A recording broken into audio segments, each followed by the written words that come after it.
días. Nos encontramos acá con el presidente de ADA, de la Asociación de Avicultores de Santa Cruz, Omar Castro Sandoval, con quien vamos a conversar un poco sobre la situación actual del sector avicultor en Santa Cruz y en el país, cuáles son sus principales necesidades en este momento, en la cual nos encontramos con esta enfermedad de la influenza aviar que ha ingresado en nuestro país hace unas semanas atrás. Muy buenos días, Omar. Adelante, empecemos pamentando cuál es la situación en este momento para el sector en Santa Cruz. Bueno, muchísimas gracias por este espacio que nos brindan. Comentarles que en Santa Cruz en este momento, como ya es de conocimiento público, nosotros estamos todavía en una alerta sanitaria, lo cual significa que no tenemos brote de influenza aviar en el departamento. Hemos recibido notificaciones, alertas de varios lugares, digamos, de producción o de aves de Carpatio, pero ha sido verificado que no se trataba de influenza. Estamos permanentemente nosotros en contacto y coordinación con todos los niveles del Estado que involucran esta alerta sanitaria en lo que respecta al departamento, gobierno central a través del SENASAT, el gobierno departamental a través de Sedaplus y obviamente con todos los municipios, principalmente con aquellos donde tenemos producción avícola. Entonces, es un trabajo coordinado, es un permanente seguimiento que vamos haciendo nosotros, involucrándolo a los municipios principalmente porque tenemos que unir los esfuerzos, tenemos que unir el trabajo de todos los recursos, porque lastimosamente en Bolivia la infraestructura sanitaria para el sector agropecuario es débil. El SENASAC tiene muchas carencias, la parte de la gobernación también, pero sí complementándonos, creo que podemos llegar a un puerto, lo estamos consiguiendo por el momento. Vamos a ingresar ya a una quinta semana desde que se dio el brote en Cochabamba y aún no ha ingresado a Santa Cruz. Creo que las medidas que se están tomando, el esfuerzo que se está realizando, está dando sus frutos por el momento. Lo cual no implica que no vaya a ingresar. Recording in progress. Pero también en ese sentido nosotros queremos que para cuando ingrese todo este trabajo se refleje en que los efectos o las consecuencias de lo que hace esta enfermedad en los planteles de las granjas sea el mínimo posible. Creo que estamos teniendo con algunos pequeños problemas con la conexión. Sí, justamente. Parece que es allá en La Paz. Sí, parece que algo está pasando con la conexión acá. Bueno, sí, nos comentaba justamente sobre que en Santa Cruz están todavía alertas, están tomando las medidas necesarias para evitar el ingreso de la gripe aviar al departamento. Justamente días atrás conversábamos con el director del SENASAC y él nos comentaba que ya habían llegado 2 millones de vacunas acá al país y que ya se estaba distribuyendo esto. ¿Cuál es el procedimiento para que los avicultores puedan acceder a las vacunas, por favor? Ya, en principio esos 2 millones de vacunas que llegaron fueron aplicados a las zonas de brotes en Cochabamba, que era lo que se coordinó desde un comienzo con el SENASAC. Hay que recalcar que el SENASAC lo que emite es un permiso para el registro de estas vacunas y la correcta importación, y el que está adquiriendo las vacunas es el productor avícola. En ese sentido, ¿cuál es el procedimiento? Yo como productor avícola tengo que llenar un formulario solicitando la cantidad de vacunas respecto a las que vayan en concordancia con la cantidad de aves que tengo, y el SENASAC, por medio del sistema que tiene, ellos verifican que los datos que yo presente en el formulario correspondan y en Cochabamba principalmente se ha procedido justamente a las granjas que han sido afectadas y a las granjas cercanas a las afectadas porque necesitan protegerse. Entonces, a partir de ahí, con esa verificación de parte del SENASAC, el SENASAC le da al productor un permiso, una autorización de compra para que se acerque a la empresa importadora de vacunas y pueda comprar. La empresa importadora de vacunas no puede vender esta vacuna de influenza aviar sin la respectiva autorización del SENASAC. De igual manera se va a proceder aquí en Santa Cruz. Hay un lote de 10 millones que posiblemente lleguen en estos días o la próxima semana, que también nosotros desde acá, dando prioridad inicialmente a las matrices, a aquellas aves reproductoras que llamamos, que son las que nos proveen el huevo para incubar, de donde vamos a tener el pollito para ir a granjas de engorde o la pollita para ir a las granjas de producción de huevos. Esa es la prioridad, dado que casi el 95% de estas aves se encuentran en Santa Cruz y es desde acá, desde donde se genera toda esa población avícola que repobla en el resto del país. Entonces, esa es la prioridad en Santa Cruz y luego de estas aves vienen también las aves de producción de huevo porque son las aves más afectadas. En Cochabamba se ha verificado que los principales focos y las principales aves afectadas principalmente han sido las ponedoras, las gallinas que ponen huevo. Eso ha sido. El pollo de engorde ha sido mínimamente, mientras tenemos un 85-90% de casos en aves ponedoras, en aves de engorde, en el pollo, ha sido apenas un 10%. ¿No? Y hay otro porcentaje mínimo que se refleja en aves de traspatio, las aves canchoneras. Entonces, en ese sentido es que esa es la prioridad con la que se va a proceder aquí en San Cruz. A ver, es toda la población de aves reproductoras, que son alrededor de 1,5 millones, ¿ya? Y luego, en cuanto a aves ponedoras, tenemos aproximadamente nosotros el 55% de la producción a nivel nacional en aves ponedoras. Entonces, hemos estimado a grosso modo inicialmente la anterior semana justamente con el director nacional del SENASAC que Santa Cruz de esos 10 millones de vacunas que llegarían van a necesitar mínimamente 7 millones. Entonces, eso es lo que se va a aplicar aquí en Santa Cruz para cubrir esas aves específicas que mencioné anteriormente. Uh-huh. ¿Cuántos productores son los que en este momento están tomando las medidas de bioseguridad en Santa Cruz? Bueno, en realidad no hay productor que no haya tomado estas medidas, dadas las implicancias que tiene el ingreso y los efectos de esta enfermedad, porque son realmente muy altamente negativos. La mortalidad que se ve es mínimamente del 90% a aves sin vacuna.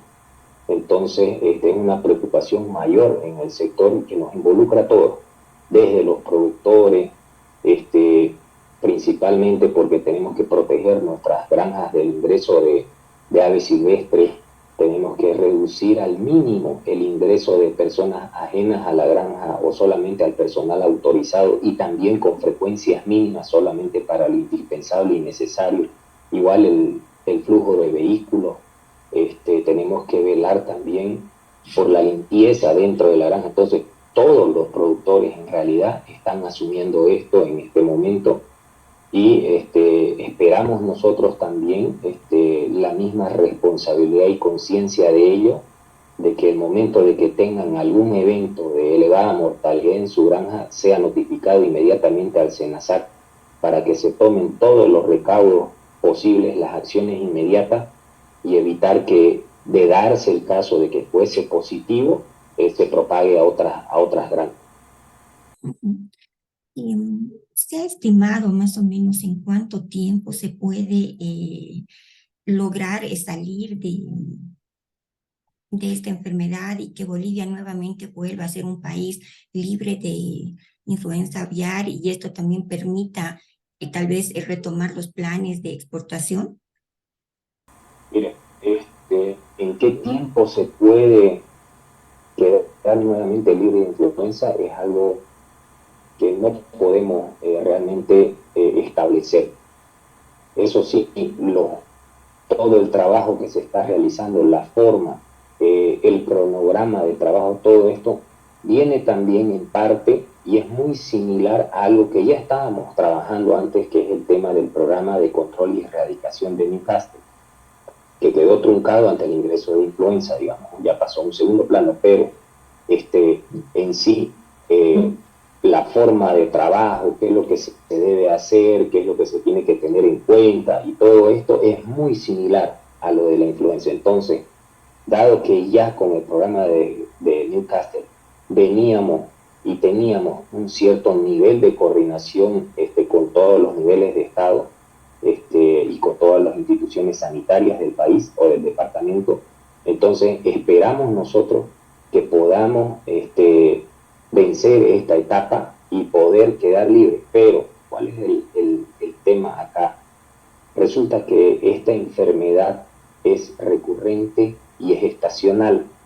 Siempre se presenta en los veranos, cuando todas las aves migratorias vengan para el hemisferio sur del continente, ¿no? Entonces, puede ser que quedemos libres por un cierto momento, pero vamos a tener que tener mucho más recaudo y prever mejor para el siguiente verano, para diciembre de este año, cuando otra vez esas aves empiecen a migrar, vamos a tener posiblemente la misma situación.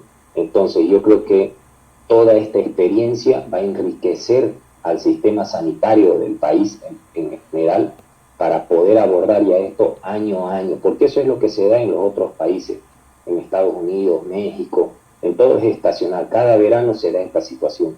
Entonces, de la misma manera nosotros ya tenemos que aprender y creo que ir mejorando tanto de la parte del productor como de la parte de los servicios sanitarios, y prepararnos de la mejor manera posible para lo posterior.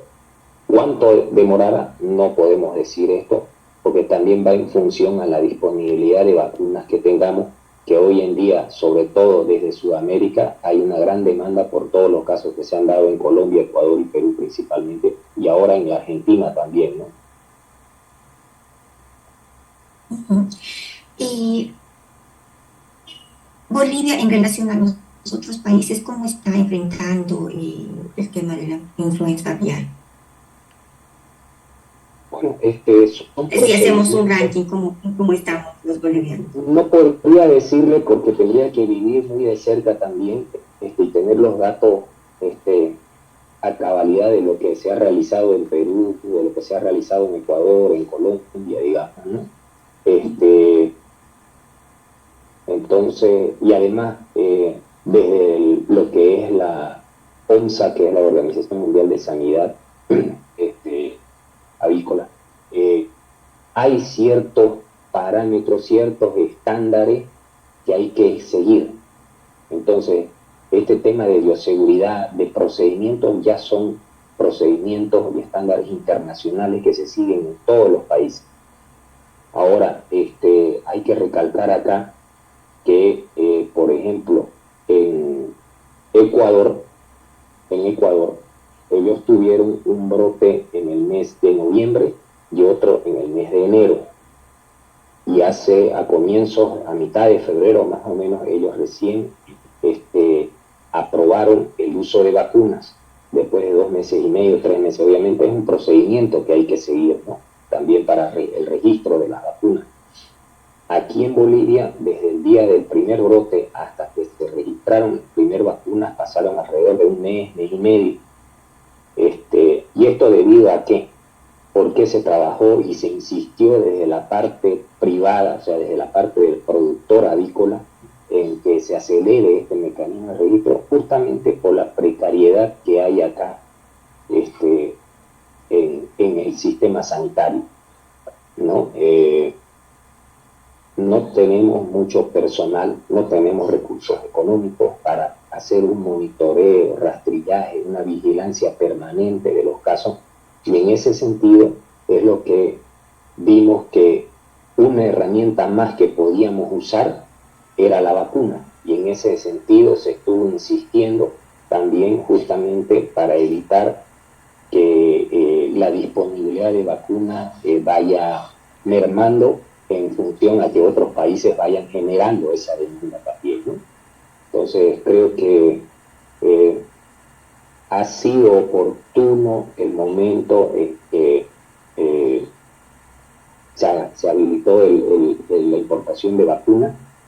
Eh, Hubiésemos querido, sí, entiendo yo la desesperación y la urgencia que había en Cochabamba y la insistencia porque se prueben y en algunos momentos de que se obvien ciertos pasos, pero también hay que ver que a veces es necesario nomás cumplir ciertos pasos, y en ese sentido el SENASAC ha hecho lo mejor que ha podido en este sistema y ha habilitado el registro de las vacunas en el tiempo menor posible desde sus posibilidades. A propósito de la explicación que nos acaba de dar, ¿qué lecciones aprendidas se puede tener tanto para el sector público y especialmente para el sector privado? La principal lección es que debemos estar preparados. Esto viene dándose en Latinoamérica ya hace varios años, principalmente Perú y Chile siempre han sido los primeros afectados. Este año, a diferencia de otros, abarcó muchos más países en Centroamérica y en Sudamérica. Y en ese sentido creo que pecamos quizás de confiados porque las líneas migratorias que pasan por Bolivia son escasas en comparación de lo que pasan por las costas del Pacífico. Entonces creo que debimos haberlo tomado un poco más en serio desde todos los actores, principalmente del gobierno. ¿Por qué? Porque nosotros veníamos insistiendo ya desde el año pasado en un fondo de compensación principalmente, porque los fondos que se necesitan para todas estas acciones de monitoreo, rastrillaje, prevención, contención, en cierto momento han ido saliendo también de la parte privada, ¿no? Porque nosotros somos los primeros interesados.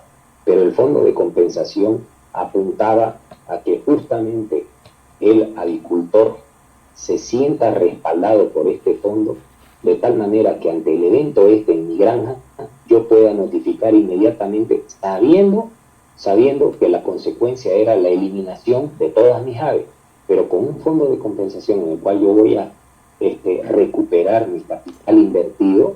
Entonces obviamente esto hubiese facilitado más quizás en Cochabamba que los agricultores afectados y que tuvieron estos eventos en su momento hubieran notificado oportunamente y quizás no se haya llegado a esa propagación como se dio en Cochabamba.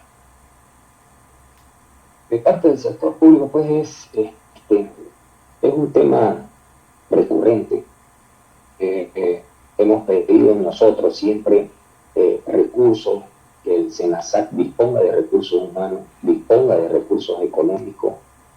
Lastimosamente no se ha dado en este programa de Nicastle, como le comenté el año pasado, después de muchos años de estar parado este programa, que se inició en cierta medida y duró solamente su ejecución 1 o 2 años, del 2015 al 2017, ha estado parado casi por 4 o 5 años nuevamente.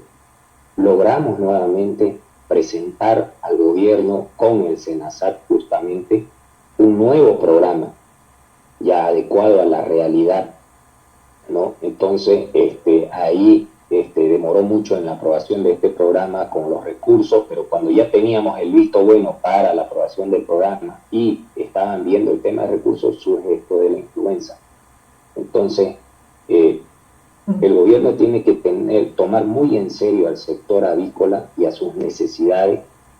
¿Por qué? Porque en la avicultura las soluciones no las necesitamos nosotros para hoy ni para mañana, ya las necesitábamos ayer. ¿Por qué? Porque el mismo gobierno se preocupa después cuando hay una caída en la producción de huevo y pollo, porque es hoy por hoy, y viene siéndolo desde antes de pandemia, la proteína más barata, la carne más barata, y la proteína junto con el huevo a la cual puede acceder el boliviano, ¿no?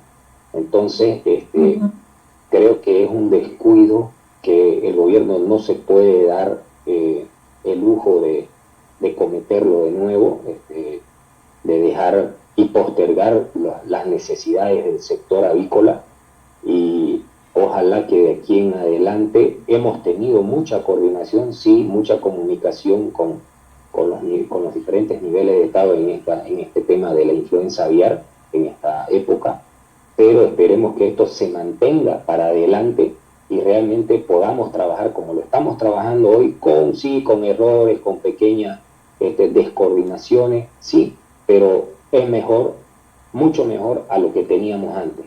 Entonces, ojalá que este sea el puntapié inicial para que de aquí en adelante realmente podamos avanzar y no solamente erradicar influenza, no solamente mejorar la bioseguridad en granja, llegar a un registro completo de mataderos, de granjas, que es lo que se pretende también aprovechando esta necesidad que hay de controlar todos estos aspectos por el tema de la influenza, pero sí también apuntar justamente que todo esto va en beneficio del productor, de la población y obviamente consiguiendo ser libres de influenza y ser libres de Newcastle, vamos a conseguir la exportación, lo cual también va a ser beneficioso para el país porque trae divisas, que es lo que tanto se necesita hoy en día.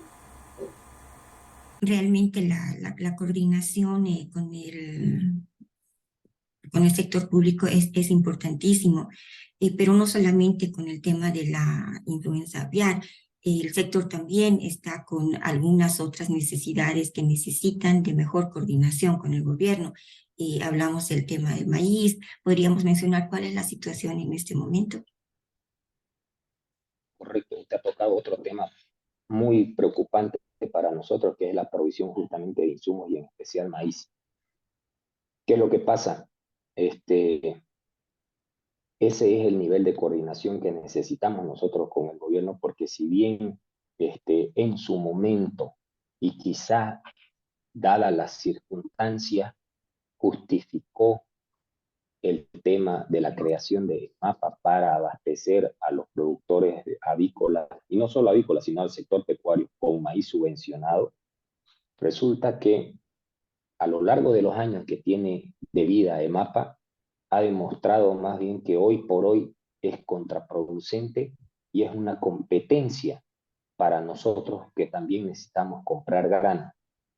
¿Y por qué lo digo esto? Dos temas. Uno, que EMAPA siempre desde su inicio ofreció mejor precio por maíz al productor agrícola, al productor de maíz.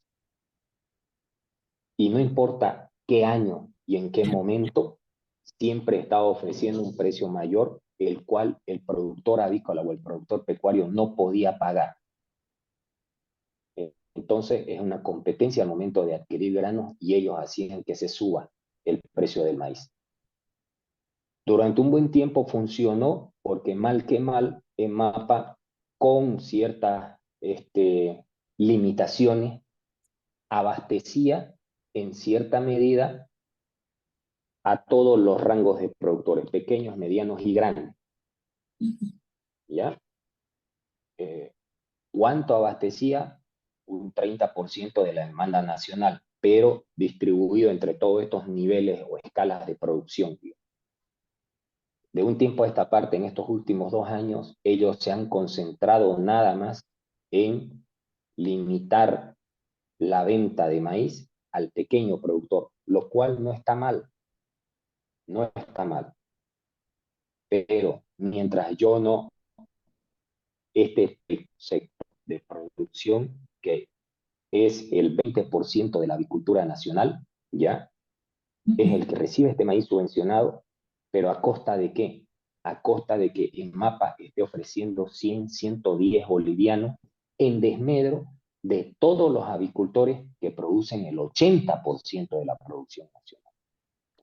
Entonces hay un mínimo de producción nacional que está favoreciéndose de la subvención y hay un gran porcentaje, 80%, que tiene que comprar el maíz al precio que EMAPA impone.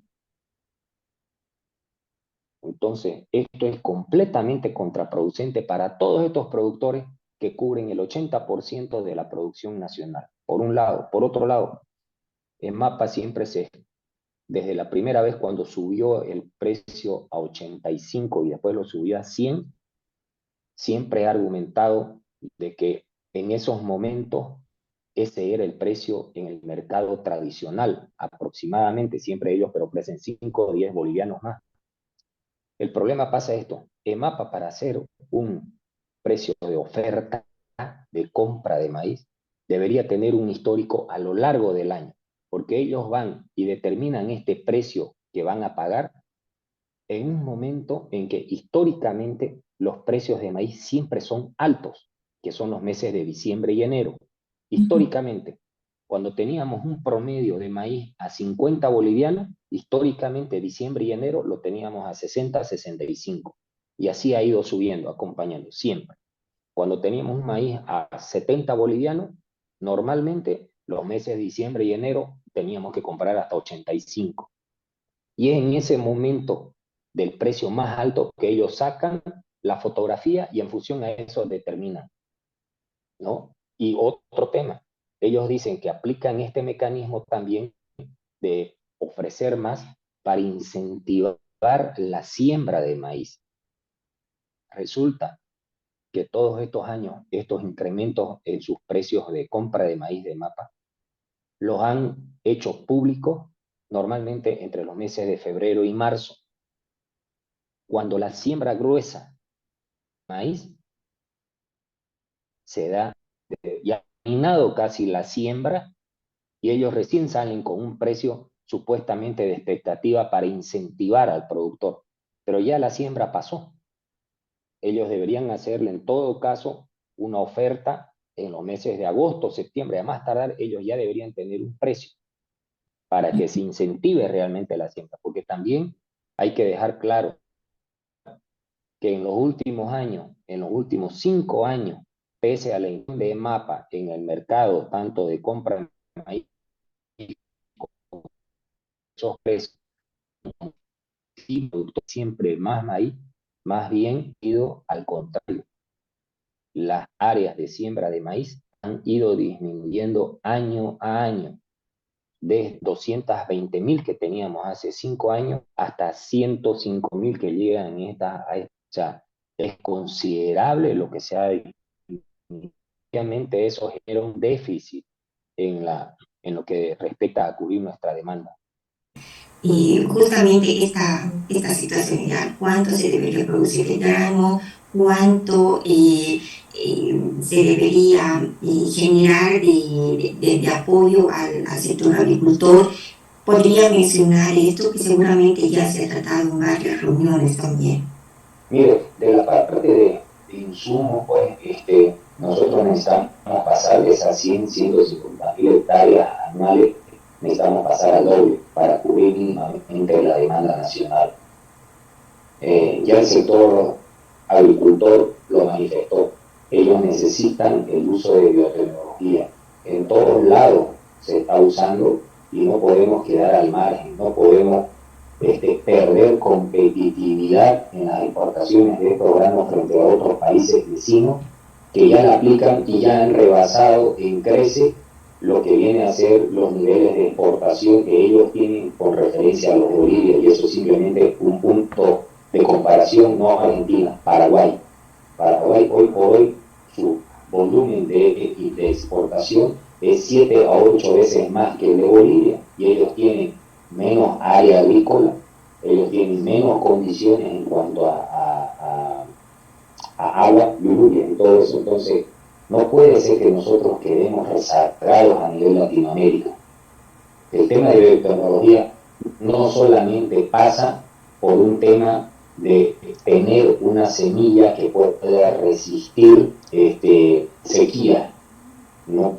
Sino o que produzca más, por ejemplo, en el maíz que pase de 3 toneladas a 6, 7 toneladas por hectárea. No solo eso, también implica la lucha o lo lo que gana uno respecto a la lucha contra las plagas. Y en el maíz, más que la parte del estrés hídrico, para grandes extensiones va la lucha a través de la biotecnología contra una plaga que es el gusano, el cogollero que se llama, que eso a partir de 700.000 hectáreas de siembra es completamente inmanejable y por eso es que no crece el área de siembra de maíz. Entonces son aspectos que el gobierno debería considerar. Ellos siempre dicen no podemos traer transgénicos o biotecnología donde tenemos especies nativas. Las especies nativas que hay en Bolivia referente al maíz es maíz para consumo humano, y lo que se trae a través de la biotecnología es un maíz duro amarillo que se llama, que es específicamente para producir balanceado para alimento de animales. Son dos cosas completamente diferentes en las cuales no entorpecería. Además, esta biotecnología obviamente está adaptada a llanos. En realidad es para aplicarla aquí en Santa Cruz. Eso no va a surtir el mismo efecto, no va a tener la misma eficacia si es que se siembra, por decir, en Cochabamba, porque no es para ese tipo de tierra ni de clima. Entonces, en ese entendido también se protege todas estas especies nativas que dice el gobierno, y creo que deberíamos acelerar estos procesos. Recientemente, el año pasado, aprobó el tema para soya, con eventos del HD4 que se llama, ¿ya? Pero resulta que con un condicionante, por lo menos 3 campañas de evaluación. 3 campañas significa año y medio. Lo que debería haberse iniciado en septiembre, octubre de este año que pasó, no se ha iniciado hasta el momento, ¿no? Entonces, esa burocracia, esa lentitud que hay de la parte del Estado, es lo que tenemos que mejorar también. Eso en cuanto a insumo. En cuanto a la parte productiva, nosotros ahorita, luego de varias conmociones sociales, políticos-sociales que se vienen dando en el país en los últimos 3 años, 2 años, más el tema sanitario del 2020 también con el tema del COVID, hoy con este tema de la influenza, es cuando el sector productivo, sobre todo el avícola, necesita de créditos blandos para recuperar esa producción. Nosotros en realidad no necesitamos subvenciones, porque el pequeño hoy por hoy, si es subvencionado en la parte de maíz, más adelante igual no va a poder cubrir costos si no es eficiente, y el gobierno no puede estar permanentemente y eternamente subvencionando. Esa subvención debería irse más bien en que el pequeño agricultor tecnifique su granja. ¿Qué quiere decir esto? Que adopte la tecnología del ambiente controlado para una mejor producción, para una producción más eficiente. Aquí en Santa Cruz, el despegue que ha tenido en los últimos 5 años la agricultura se debe a eso, a que el agricultor ha entendido que no puede ser eficiente sin adoptar tecnificación. Es en el departamento donde más ambientes controlados se han implementado en los últimos 5 años, a tal punto de que casi por encima del 50% ya es ambiente controlado. Esto trae muchas ventajas, desde menores días de producción, mayor alcance de peso promedio final en menos tiempo, menos mortalidad, mejor higiene en las granjas. O sea, hay varios factores que aquí mejoran la parte económica también del mismo productor, ¿no? Entonces aquí hay muchos productores que tenían una granja de 15.000 pollitos, o una granja con 2 galpones de 15.000.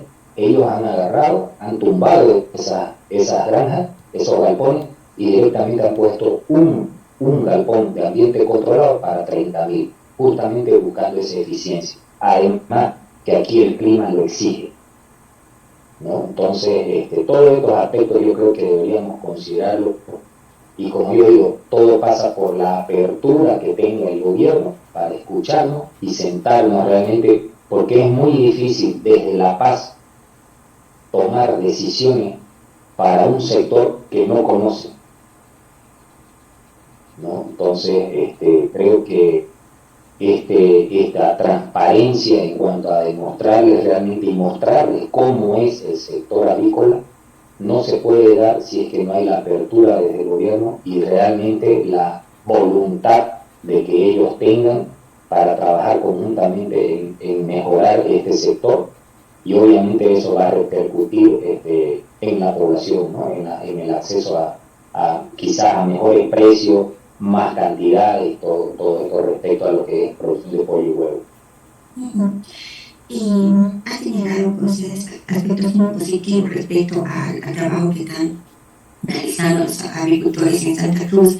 Ya del sector privado, como trabajo de ustedes, podría ser interesante ir replicando, dialogando, conversando con productores de otros departamentos, porque en Potosí, en Pando, en los 9 departamentos hay productores bueno, de huevo y de carne de pollo. En el ideal, ¿cómo se podría avanzar en este tema para que realmente los 9 departamentos, este ejemplo de Santa Cruz de innovación, de uso de tecnología, se pueda replicar?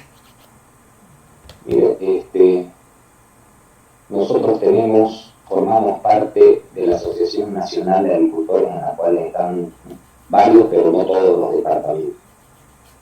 Desde ahí se trata de generar estos espacios. Yo he visitado personalmente Tarija, Sucre, Cochabamba, para justamente tratar de establecer una agenda en común, porque mal que mal también los intereses de Santa Cruz en cuanto a la agricultura son diferentes a los de Cochabamba, coyunturalmente. ¿Por qué? Porque mucha agricultura cochabambina también se ha trasladado a Santa Cruz, y esto por dos motivos principales. Aquí usted puede producir el pollo con 10 días menos, por un lado, y por otro lado, tiene acceso al grano inmediatamente, no tiene que pagar flete, no tiene ese costo adicional del flete. Entonces son varios factores que han influenciado en que la agricultura cochabambina poco a poco vaya trasladándose también a Santa Cruz. Agricultores cochabambinos que se han venido a producir en Santa Cruz para abastecer sus clientes en Cochabamba. Entonces, en este entendido, hay momentos en que hay intereses que no son comunes, pero hay un interés general y común que debería ser, uno, la parte sanitaria, la parte de insumos, ¿no? Y obviamente generar eficiencia en el productor.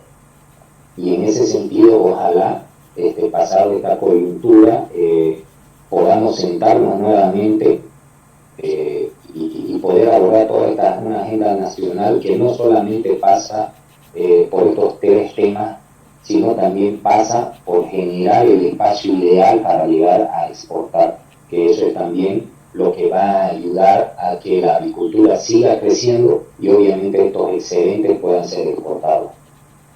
¿Qué recomendaciones podría dar a los productores, a los que en sus pequeñas granjas se tienen una cantidad mucho más pequeña de pollitos y de gallinas y tal vez solo se dedican a la producción de huevos? ¿Cuál sería la recomendación para este sector que es amplio en todo el país? Sí, justamente ese es uno de los temas principales por los cuales también los hemos involucrado a los municipios, porque en el entendido de que ellos lleguen a toda la población de sus municipios que tienen estas aves de traspatio, que obviamente en muchos casos es para consumo propio y eventualmente ventas, ¿no? Pero en el sentido de que su pequeño patrimonio que tienen en aves debe ser cuidado también. Y en ese sentido, estas aves dentro de las casas deben estar encerradas, de que el municipio trabaje en eso en conjunto con los agricultores de la zona, de dotarlos de malla, de madera, para que logren hacer una especie de corral y estas aves queden encerradas de tal manera de que no quedan expuestas también a aves silvestres de las provincias que hay en provincia, o quizás algún otro que esté con el brote y estas aves no puedan traerlas hacia la casa, ¿no? Entonces, en ese sentido, es pequeño el patrimonio que tiene esta gente en esas 10 gallinitas, 20 gallinitas o patos, pero es importante que lo cuiden en el sentido de que van a cuidar sus aves y también en el sentido de que van a cuidar a los demás, de que no se propaguen, porque también en estas aves es donde principalmente la mortalidad es completa, total, ¿no? Entonces yo a manera de, como persona, de cuidar estas 10 gallinitas para que no se me muevan, que no estén en contacto, yo las tengo que encerrar. Las tengo que encerrar en mi casa, darles alimento, cosa que no tengan que salir a buscar, porque en este salir a buscar es lo que se contagian o es lo que contagian también. Entonces, ese es el trabajo principal que se está haciendo con los municipios. Usted sabe, en muchas calles de los municipios en las ciudades uno pasa y ve gallinas corriendo de un lado para el otro, y ese es un foco principal de propagación cuando se dan los brotes de influenza.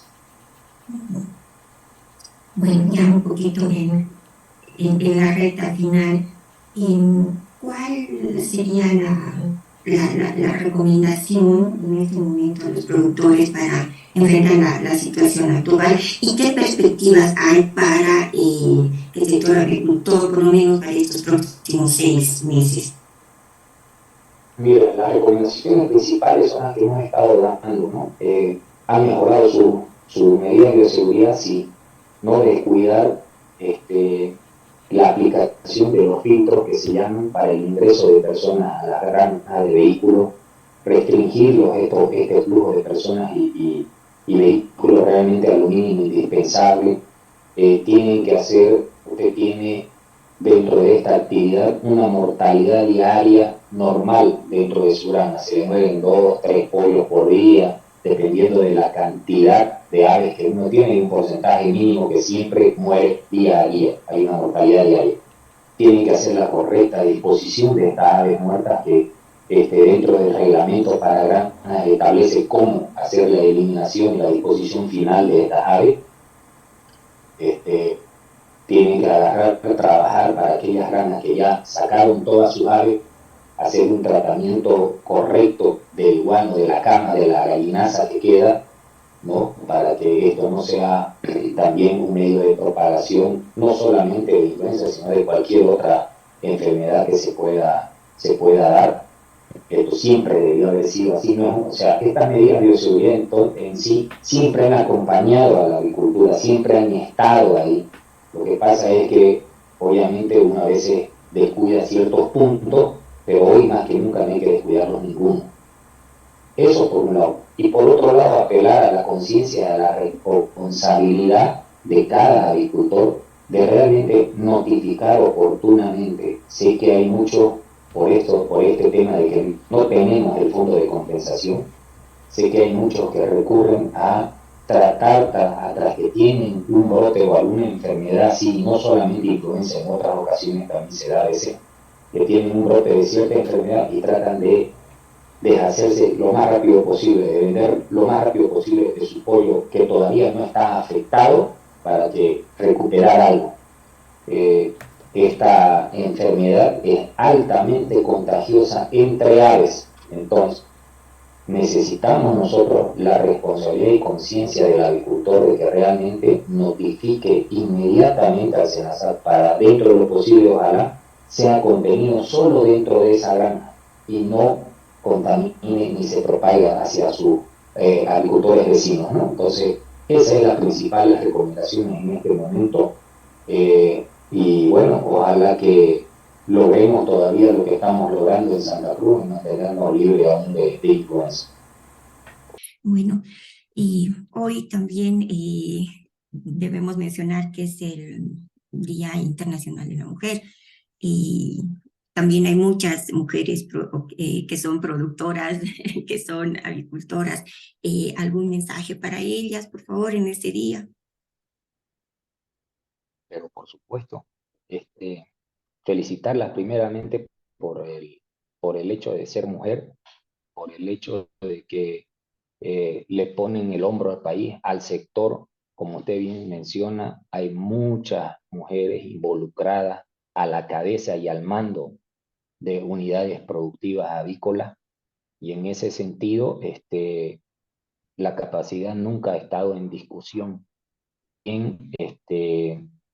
Necesitamos que de ella nosotros, por ejemplo, para generar el equilibrio en todo, porque una visión es la que tiene una mujer y a veces es muy diferente la visión la que tiene el hombre en las partes productivas, ¿no? Entonces, a veces uno considera de que la mujer no es del campo y es mentira. La mujer es del campo y es igual de responsable, igual de comprometida que el hombre y hasta más a veces. Y en ese sentido, pues, felicitarlas en este Día Internacional de la Mujer, ¿no? A todas ellas.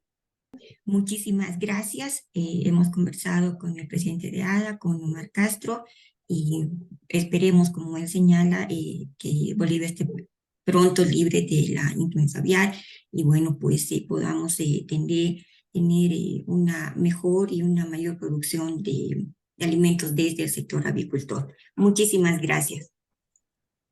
Muchas gracias a usted y cualquier momento, ahí estoy, firme y presto. Muchísimas gracias.